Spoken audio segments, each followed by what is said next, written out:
فادخلی فی عبادی وادخلی جنتی فادخلی فی عبادی وادخلی جنتی، اے بندے داخل ہو جا میری جنتوں کی طرف۔ ونحمدہ ونصلی علی رسولہ الکریم، اما بعد، اعوذ باللہ من الشیطان الرجیم، بسم اللہ الرحمن الرحیم۔ میرا آج کا موضوع حبل اللہ، اللہ کی رسی۔ حبل اللہ کیا ہے؟ قرآن اور شریعت، رسول اللہ کی شریعت اور جو وہ قرآن لے کر آئے۔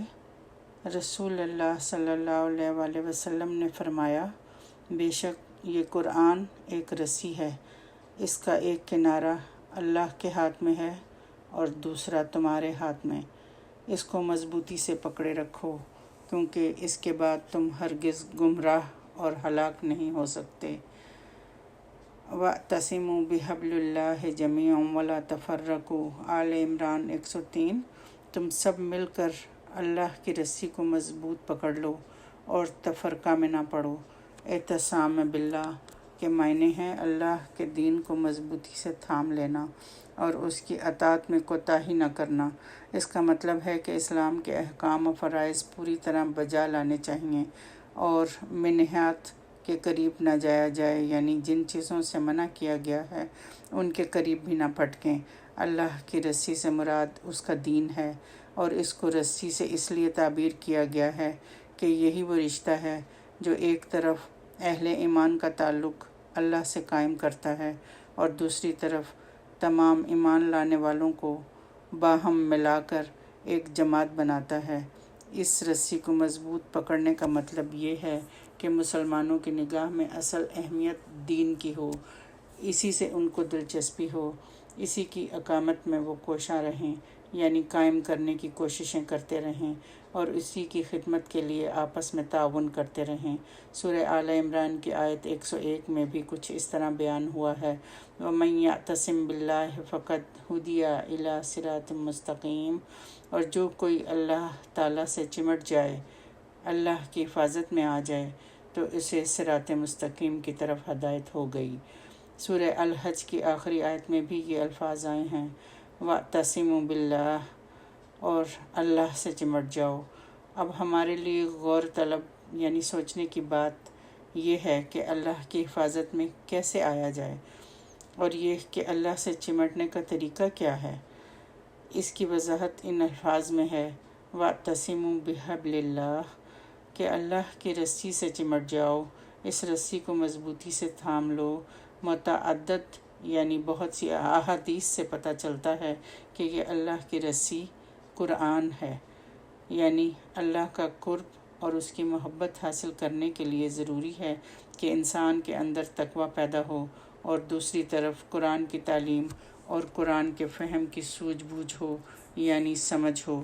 حضرت علی رضی اللہ تعالیٰ عنہ سے مروی ایک حدیث ہے جس میں قرآن حکیم کے بارے میں رسول اللہ صلی اللہ علیہ وآلہ وسلم کے الفاظ مبارک ہیں کہ وَهُوَ حَبْلُ اللَّهِ الْمَتِينُ، اور وہ اللہ سے تعلق کا مضبوط وسیلہ ہے، یعنی قرآن۔ حضرت عبداللہ بن مسعود رضی اللہ تعالیٰ عنہ سے روایت ہے کہ حضرت صلی اللہ علیہ وآلہ وسلم نے فرمایا، کتاب اللہ حبل ممدود من السماء الی الارض، اللہ کی کتاب کو تھامے رکھنا یہی وہ مضبوط رسی ہے جو آسمان سے زمین تک تنی ہوئی ہے۔ ایک اور موقع پر حضور صلی اللہ علیہ وآلہ وسلم نے فرمایا، ابشروا ابشروا فإن هذا القرآن سبب ترفعہ بید اللہ وترفعہ بأیدیکم، خوش ہو جاؤ، خوشیاں مناؤ، یہ قرآن ایک واسطہ ہے جس کا ایک سرا اللہ کے ہاتھ میں ہے اور ایک سرا تمہارے ہاتھ میں۔ قرآن تقرب الی اللہ کا وسیلہ بھی ہے، یعنی اللہ کے قرب کا، اور مسلمانوں کو آپس میں جوڑ کر رکھنے کا ذریعہ بھی۔ قرآن کا سیکھنا، سمجھنا اور اس پر عمل کرنا انتہائی ضروری ہے۔ جب تک ہماری وابستگی قرآن مجید کے ساتھ نہیں ہوتی، ہم اللہ تعالیٰ کے راستے پر چل نہیں سکتے، اس کے احکامات پر عمل کر کے ہی ہم اللہ تعالیٰ سے ایک مضبوط بانڈ بنا سکتے ہیں۔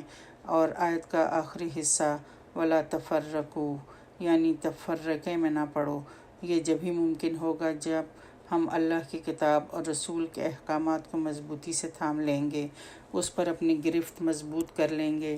اللہ تعالیٰ سے دعا ہے کہ وہ ہمیں اپنے دین پر جما دے، آمین۔ یا مقلب القلوب ثبت قلبی علی دینک۔ فرقہ بندی کی تاریخ سے ہمیں پتہ چلتا ہے کہ جب انسانوں نے اللہ اور اس کے رسول کے فرمان کو پیچھے ڈال دیا اور اپنی پسندیدہ شخصیات کے اقوال و افکار کو اپنا لیا، اسی وجہ سے لوگ تفرقے میں پڑ گئے اور روز بروز اس میں اعتقاد بڑھتا ہی گیا، یہاں تک کہ خوب مستحکم ہو گیا۔ اسی سلسلے کے پیش نظر نبی صلی اللہ علیہ وسلم نے فرمایا کہ میری امت 73 فرقوں میں بٹ جائے گی، جن میں ایک فرقہ جنت میں جائے گا، باقی سب جہنم میں۔ آج مسلمانوں کے تمام فرقے دعوے دار ہیں کہ جنتی فرقہ وہی ہیں، جبکہ اس ایک فرقے کی پہچان آپ صلی اللہ علیہ وسلم نے یہ بیان فرمائی ہے کہ ما انا علیہ و اصحابی، کہ جو میرے اور میرے صحابہ کے طریقے پر ہوگا۔ لہٰذا مسلمانوں کو چاہیے کہ اپنی تمام تر توجہ دینی تعلیمات پر مرکوز رکھیں اور فروعی مسائل میں الجھ کر امت مسلمہ میں انتشار پیدا کر کے فرقہ بندیوں سے پرہیز کریں۔ اے اللہ ہمیں تفرقہ بازی سے بچا اور ہدایت کا راستہ دکھا۔ اللہم احسن عاقبتنا فی الامور کلیہا واجرنا من خزی الدنیا وعذاب الآخرہ۔ مسند احمد۔ اے اللہ سب کاموں میں ہمارا کام اچھا کر اور ہمیں دنیا کی رسوائی اور آخرت کے عذاب سے بچا، آمین ثم آمین۔ وآخر دعوانا ان الحمد للہ رب العالمین۔